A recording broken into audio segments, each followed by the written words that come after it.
ಮಾಡಬೇಕಲ್ಲ. ಸರ್ ಹಾಸನ ಯಾರಿಗೆ ಪ್ರತಿಷ್ಠೆ ಸರ್? ಪ್ರತಿಷ್ಠೆ ಕಾಂಗ್ರೆಸ್ಸಿಗೆ ಪ್ರತಿಷ್ಠೆ, ಕಾಂಗ್ರೆಸ್ ಪಾರ್ಟಿಗೆ ಪ್ರತಿಷ್ಠೆ. ಯಾಕೆಂದರೆ ಜಾತ್ಯತೀತ ಅಂತ ಹೇಳ್ಕೊಂಡು ಅತಿ ಜಾತಿ ಮಾಡ್ತಾರಲ್ಲ, ಅವ್ರನ್ನ ಸೋಲಿಸ್ಬೇಕಲ್ಲ, ಅದು ಕಾಂಗ್ರೆಸ್ಸಿಗೆ ಪ್ರತಿಷ್ಠೆ. ಇತ್ತೀಚೆಗೆ ಬೆಳವಣಿಗೆ ಕಾಂಗ್ರೆಸ್ಸಿಗೆ ಸ್ವಲ್ಪ ಇಮೇಜ್ ಏನಾಗಿದೆ? ಕಾಂಗ್ರೆಸ್ ಇಮೇಜ್ ಜಾಸ್ತಿ ಆಗಿದೆ, ಕಡಿಮೆ ಪಾಕಿಸ್ತಾನದ್ದು ಯಾವನಾದ್ರು ಮಾಡಿದರೆ ಅವ್ರು ಬೆಂಬಲಿಸಿದ್ರೆ ಅವ್ರವ್ರಿಗೆ ಗುಂಡಿಟ್ಟು ಕೊಲ್ಲಿ, ಏನು ತಪ್ಪೇನಿಲ್ಲ. ಈಗ ಅವರು ನಮ್ಮ ಯು ಪಿನಲ್ಲಿ ಈ ಇದಕ್ಕೆ ಇದರಲ್ಲಿ ಇದು ರೈಟಿಂಗ್ ಕೇಸಸಲ್ಲಿ ಹೋಗ್ತಾರಲ್ಲ, ಮನೆಗಳನ್ನೆಲ್ಲ ಕೆಡಬಿಡ್ತಾರೆ, ಕಾನೂನೇ ಇಲ್ಲ ಅದಕ್ಕೆ. ಮಾಡ್ತಿಲ್ವ ಅವರು? ಈಗೆಲ್ಲ ಭಯ ಬಿದ್ದು ಕಂಟ್ರೋಲ್ ಆಗಿಲ್ವಾ? ಅದು ಮಾಡಲಿ. ನಾವು ಅದಕ್ಕೆಲ್ಲ ನೋಡಿ, ಮೊದಲು ಅಭಿವೃದ್ಧಿ ಆಗಬೇಕು ಅಂದರೆ ಸಮಾಜದಲ್ಲಿ ಶಾಂತಿ ನೆಮ್ಮದಿ ಇರಬೇಕು.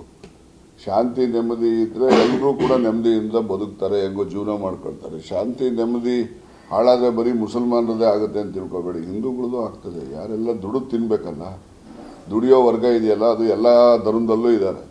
ಅವ್ರಿಗೆ ಅನಾನುಕೂಲ ಆಗೋದು.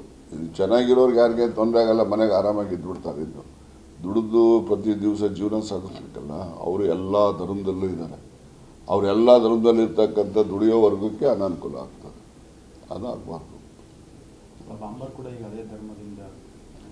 ಆಯ್ತಪ್ಪ, ಹಿಡಿದು ಹಾಕಲಿ ಒಳಕ್ಕೆ.